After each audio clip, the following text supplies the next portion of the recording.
Class 11th Snapshot Lesson number 2 The Address written by मार्गा मिनको। यह एक बेटी की मर्मस्पर्शी कहानी है जो हॉलैंड में युद्ध के बाद अपनी माँ के सामान की तलाश में जाती है। उस लेसन के क्वेश्चन आंसर्स हम करेंगे। Question number 1. Have you came back? Said the woman. I thought that no one had come back. Does this statement give some clue about the story?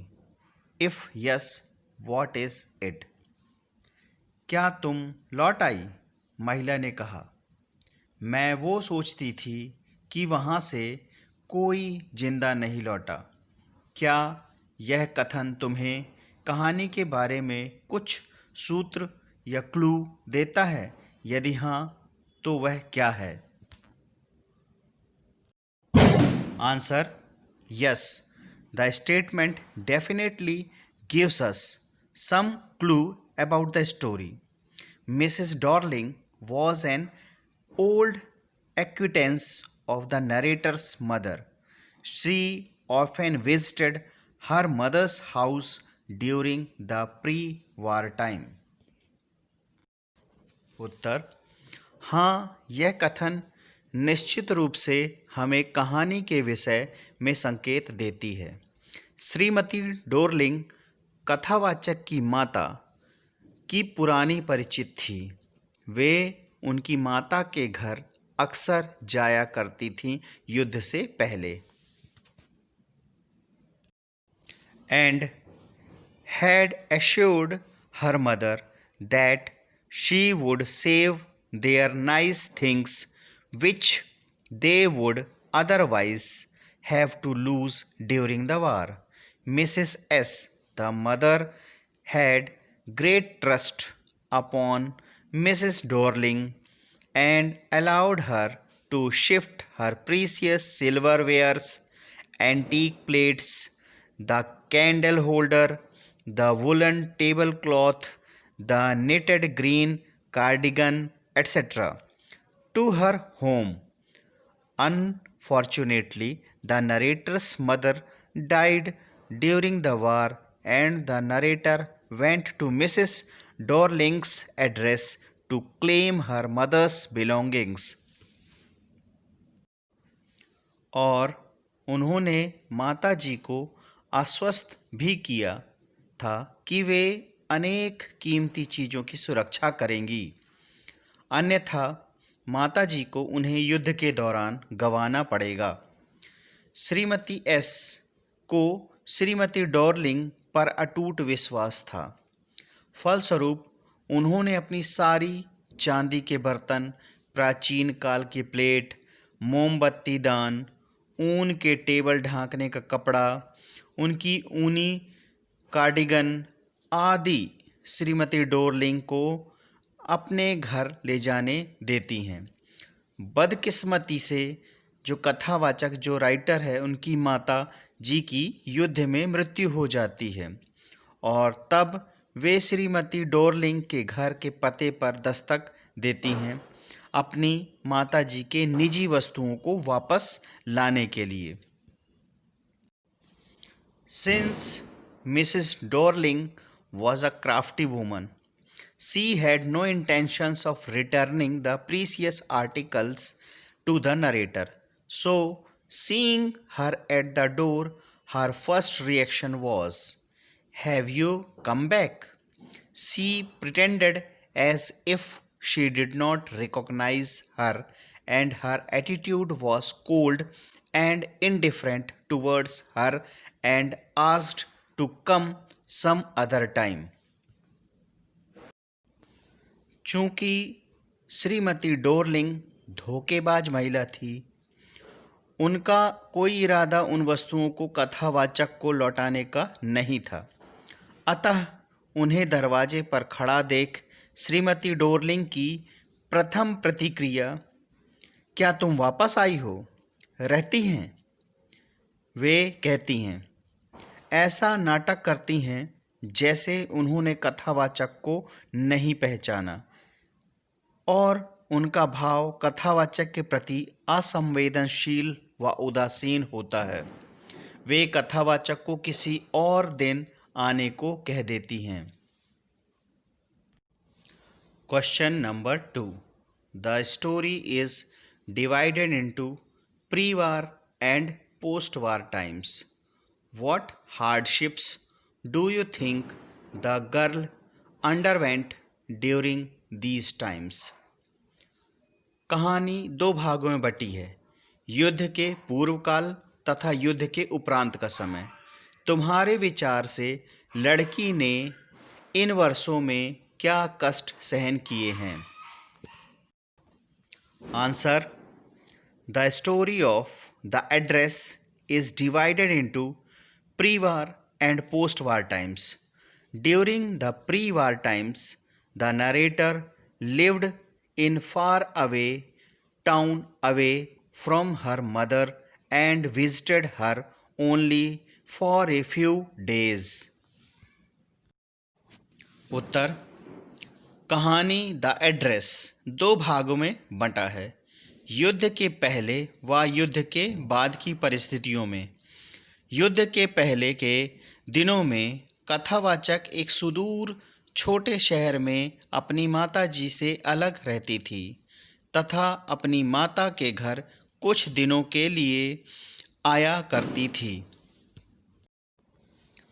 Her mother had a fear that she would have to leave the place and lose all her precious belongings during the war. So far as the narrator was concerned, she had to face a number of hardships. The windows of the rented house that she lived in had to be kept covered always with blackout papers, which prevented her from having a glance at the beauties of nature. The threat of dying an untimely death lurked around. लेखक की माताजी को यह भय था कि युद्ध के दौरान उनकी कीमती चीज़ों से उन्हें हाथ धोना पड़ेगा।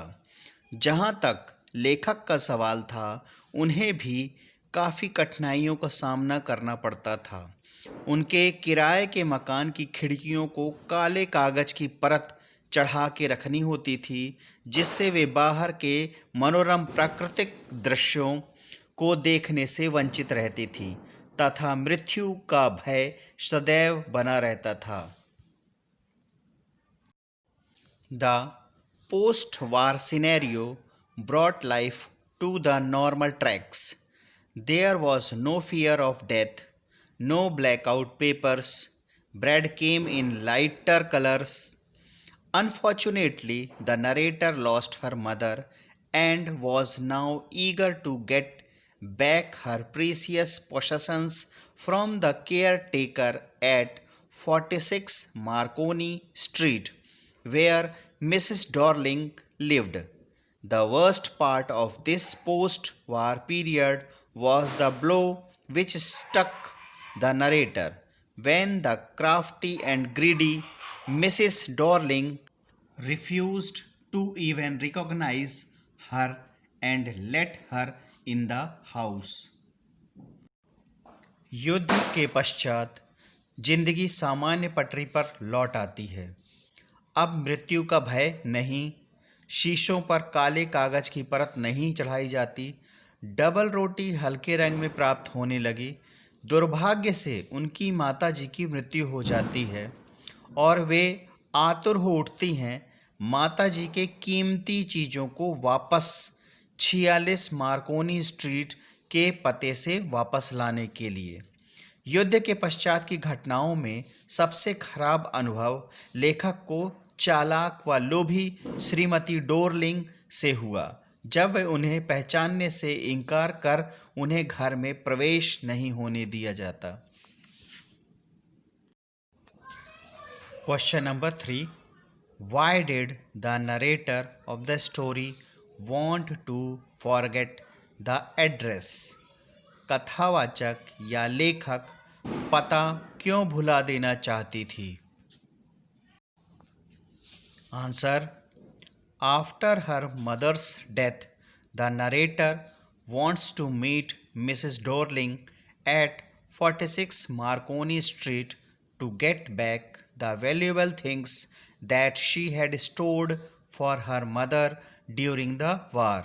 Mrs. Dorlings had assured the narrator's mother that she would keep the precious things safe with her.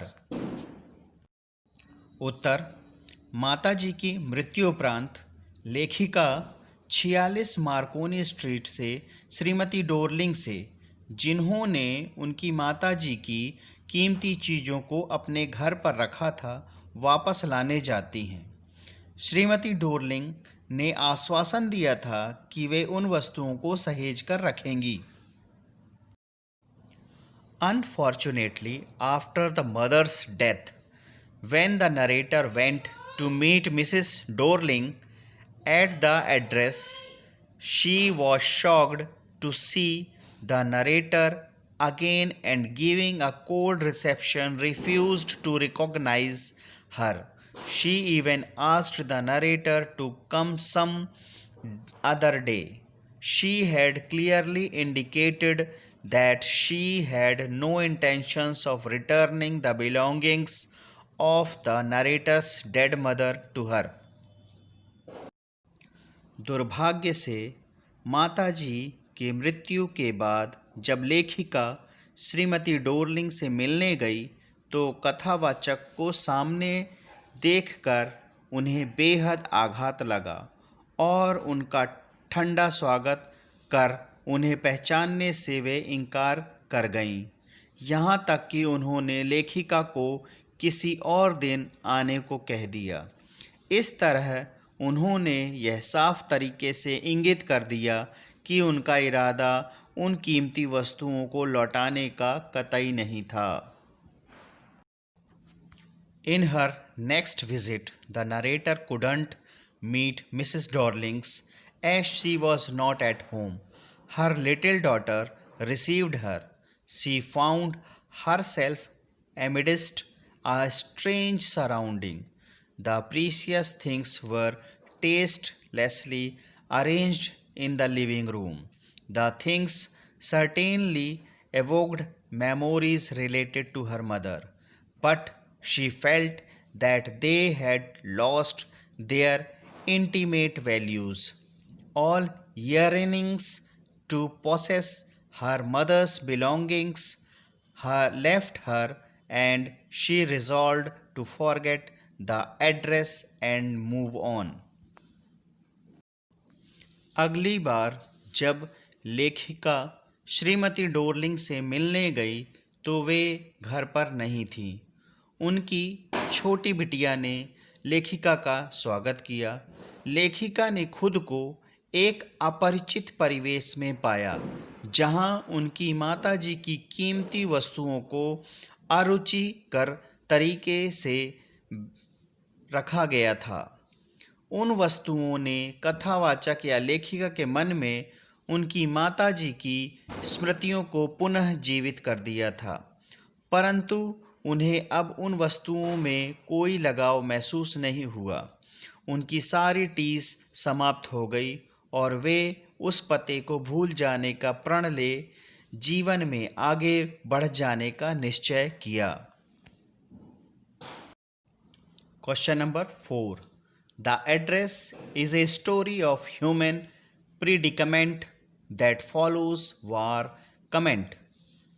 मानवीय संकटपूर्ण अवस्था की कहानी है जो युद्ध के उपरांत आती है।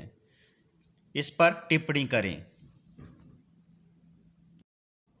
Answer: Human predicament that follows war is effectively presented in the story through the unpleasant experiences which the narrator went through.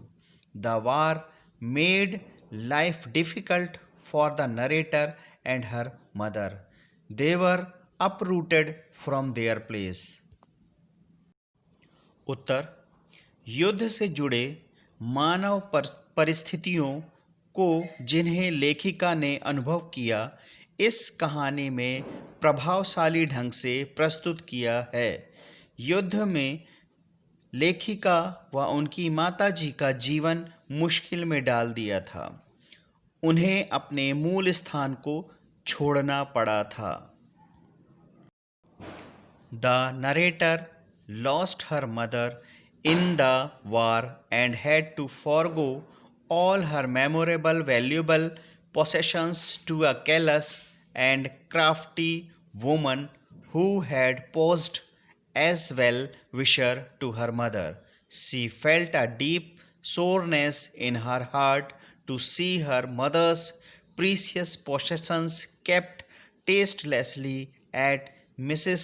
Dorling's house and lost all sense of yearning for those things. लेखिका ने अपनी माताजी को खो दिया तथा उनकी कीमती वस्तुओं से भी हाथ धो उन्हें एक कपटी व कठोर महिला के यहाँ भूल जाना पड़ा। उन कीमती चीज़ों को श्रीमती डोरलिंग के घर अरुचिकर तरीके से रखा देख लेखिका के हृदय में गहरी व्यथा का अनुभव किया तथा उन वस्तुओं को साथ ले जाने की सारी तड़प उसमें समाप्त हो गई। क्लास 11th स्नैपशॉट का lesson number 2 the address, writer मार्गा मेनको के क्वेश्चंस एंड आंसर्स इसमें हिंदी में एक्सप्लेन किए गए हैं। अगर आप सभी को ये वीडियो अच्छा लगा हो तो इसे लाइक और शेयर करिएगा, और अगर आपने मेरे चैनल पर पहली बार इस वीडियो को देखा है या मेरे चैनल में पहली बार आए हैं तो इसे सब्सक्राइब करना बिल्कुल मत भूलिएगा। Thank you for watching the video.